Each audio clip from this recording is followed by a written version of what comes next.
What's up, everybody? In this video, we're going to talk about, I got it written down, I got to read it. CPO gatekeeping. Quote, it's our collateral. Check us out. Here we go. All right. It's just so funny to me to try and gatekeep a collateral. And we all know the word when we talk about gatekeeping, right? Trying to say, like, you put a gate up and you say, this is ours, right? This is ours and you cannot have this. Why? Why? And not even ours, but to sit there and say, like, we need to take it as a chief and we need to be the lead on it so we can take a first class and then develop the first class under us, so they could be ready to be chiefs. Why can't the first class learn under an officer that has the collateral? Just a question, right? Are we scared that they're going to learn how to be an officer and they want to be an officer? What's wrong with that? As I tell all my sailors, like, my only goal for them is to wear the khaki uniform. I don't care if it's fucking anchors or bars. Just get into khaki so you can have a better life. And if you want to go officer to make a lot more money and take care of your family better, then who am I to judge that? And once upon a time, I did judge, right? But a good friend of mine, he's been on the show before, Gabe Evans, right? When he broke it down to me so simple one day, when he was the chief and also first class and why he was going commission, it was like, duh, right? It is all about the money in the end, because all we're working for is that retirement, right? So if you could get more retirement by going officer, then it makes perfect sense. But let's come back to the gatekeeping, okay? Let's bring it back. Why, just why? Why do we feel the urge that if we're not in charge of the collateral, that we're not setting up other junior sailors for success? If that we're not promoting a first class to take a collateral, that we're somehow failing. Let's pick one out of the air. This is a very important command collateral. The command fitness leader. What if your command just isn't full of fit people, right? And even the most fit first class is still not ready physically, strength-wise, endurance-wise, to go get that excellent low, or what I think of excellent low. Correct me if I'm wrong in the comments, please. To pass the CFL school and be your command CFL.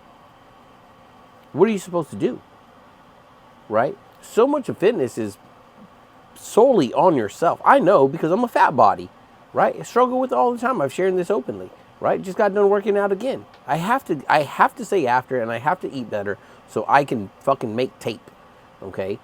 I'm not going to go be a CFL. For me to have to be a CFL, I wouldn't be that far off, actually, because I'm a really good runner, actually. But I'd still have to lose probably another 10 to 15 pounds so I could comfortably come in under the, not weight, you thought, under the measurements, okay? And then I'd be able to knock the rest of it out. But even at that, I'd still not be able to, I probably wouldn't be able to, or it'd be really hard to get that excellent low that's required for the CFL, right? I might be able to get in the good, good? Yeah, the good highs maybe, but excellent low, I might not be able to do it. So if there's not a first class ready, and you as the chief go talk to your first class and like, hey, we need someone, who's willing to step up, and they all look back at you and be like, chief, no, like, I can't run, my knees hurt, I'm a chubby buddy too, like, then you don't have anybody. To me, it's cut and dry, right? That's not necessarily a failure of my leadership. It's just, we don't have anyone that's into fitness like that. So if that gets given up or gets given to from the CO or XO or whoever to a officer who's in tremendous shape, great shape, why not? Isn't it supposed to be about promoting the physical health of the crew? Wouldn't you want someone who looks physically healthy, who looks like they work out regularly, who looks like they get after it? I think that'd be a good prospect for that. It might encourage more people to work out. They still have ACFLs. The ACFLs could still be a first class that's trying to get along with it. They just can't be the CFL because they can't pass it. But they can still learn how to run the program, still read the instruction. So what's the problem? I'd like you to answer me below. What do you think the problem is? What's the problem with the Chiefs trying to gatekeep that, safeguard that collateral, and keep it for us leading it and training that first class? I'm curious to find out because I'm lost with it, you know. And then it goes into like a second part of this, right? Of what is going to be our expectation of that first class when they haven't been the number one leader of the program, right? Excuse me. But they've been helping with it. They've been learning about it, right? They should, as ACFL, you should still know the command fitness instruction. You should still be generating the 10-week notices. You should still be leading the PTs correctly, right? That is all still very much applicable to being a leader and going through the chief season and whatever else. Okay, so what's being lost here? Is it just the collateral being assigned to a chief and a chief doesn't get put that on their chief eval? If that's the biggest L, oh fucking well, right? Is it that the first class doesn't get to be the number one, the command level, right? And then I have a note here that says, and then when you think about that, right? And it says, how can we expect a first class to be ready to be a chief if they're not ready to lead these command programs now? Well, being a chief isn't all about being fitness.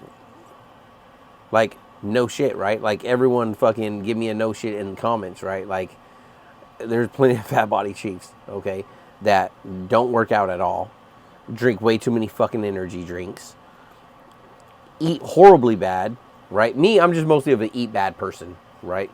Energy drinks every now and then, more at home than I do underway. Underway, it's 1 cup of coffee in the morning, and that's it, right? Energy drink every now and then when at home. Work out pretty regularly, but just not enough to keep up with the bad eating habits, right? But we're gonna sit there and try to be like, what do you expect from your first classes to come in and be ready as chiefs if they can't even be a CFL?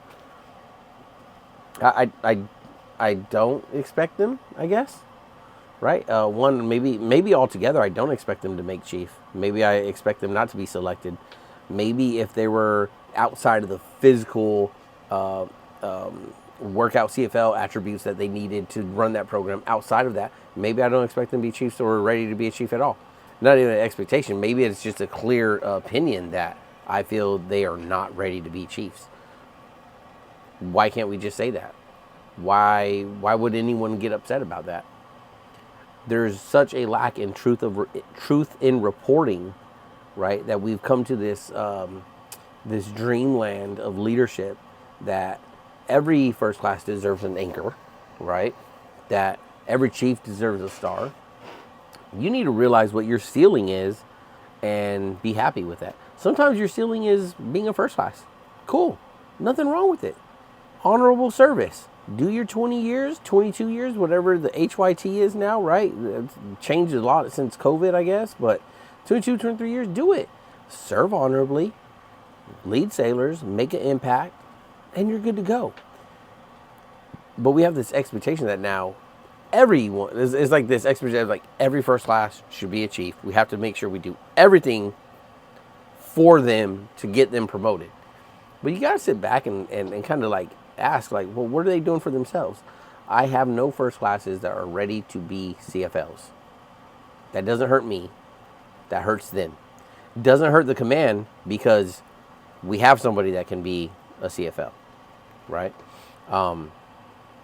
So again, what does it hurt? Who does it hurt? It only hurts them. And maybe if it hurts them enough, they'll realize that they need to get into shape, right? That way they're not coming in as a fat body chief. I came in, I've been the same chubby buddy forever, okay?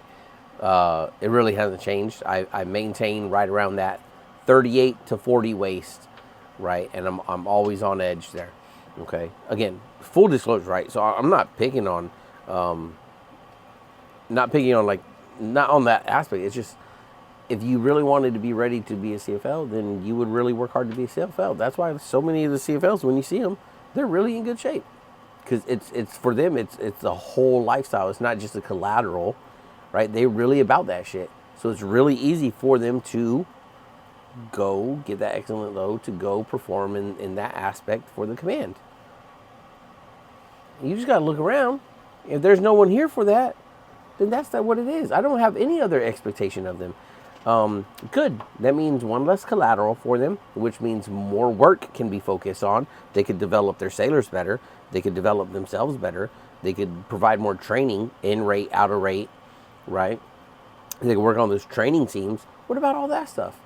Well, we get hung up on one little thing because it's not being controlled by us. That's how I look at it, right? When I see people complaining about these things, right, on Facebook and other places, right?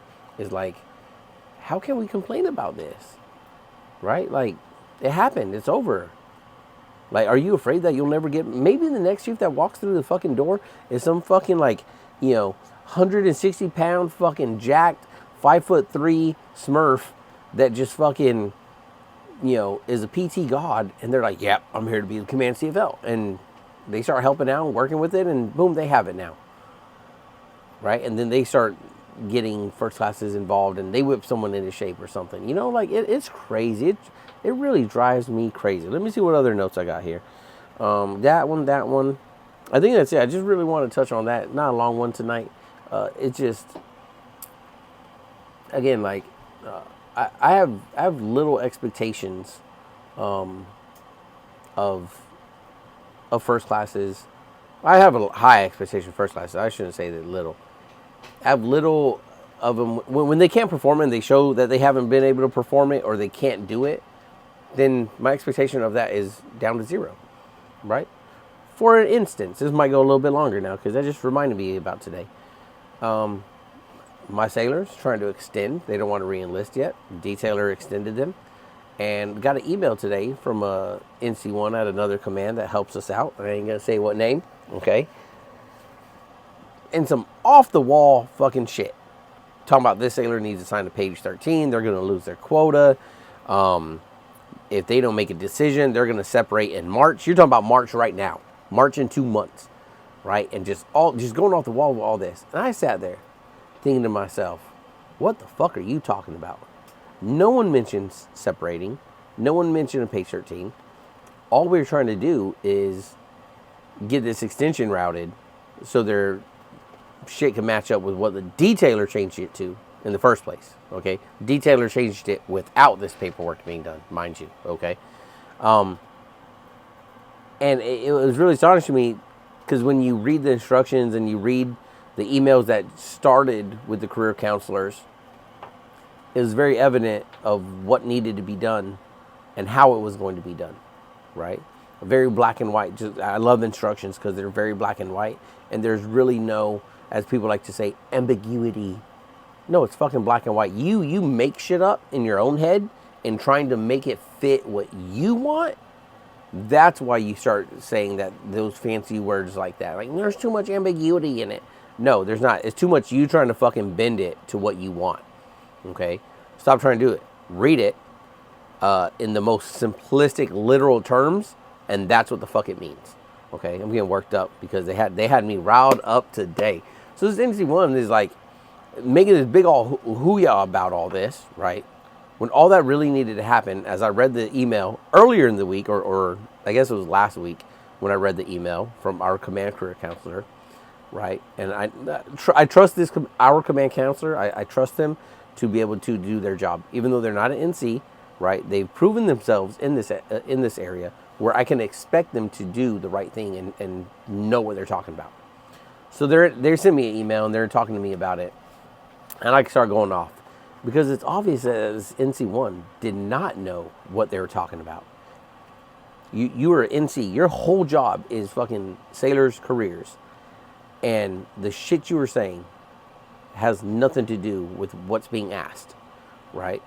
So I kicked he was not mine, but I kicked the career counselor out of the chair. I was like, sit, move. Open up the email. I'm going to respond now under your account. And I'm going to CC myself on here because other people that are CC'd on here don't know what the fuck is going on either. Okay? So I started I jammed out the email in a very professional, what the fuck are you talking about way. Okay? And bottom line up front, the bluff of it, was my sailor's not intending to separate. They're intending to route this 1306 to match. So what the fuck, right? And then it came back all like, oh, great. There's such a great choice to stay Navy and bullshit. I just can't help it because it's like, it goes back to like, I expect nothing of that NC1 from now on. Never even met this person. Doesn't matter, right? The simple fact that the emails that were sent, you could not answer in plain, simple terms, a yes or no, because there were yes or no questions, right? And you had to give these long, elaborate answers to a yes or no question. What that shows me is that I don't believe you're capable of doing your job. Simple as that, cut and dry. Okay, being that other questions were asked from other people, and you were going, this is what it sounded like to the junior sailor, right? This is what it sounds like to a lot of junior sailors when NCs and when leadership give them this runaround bullshit, right?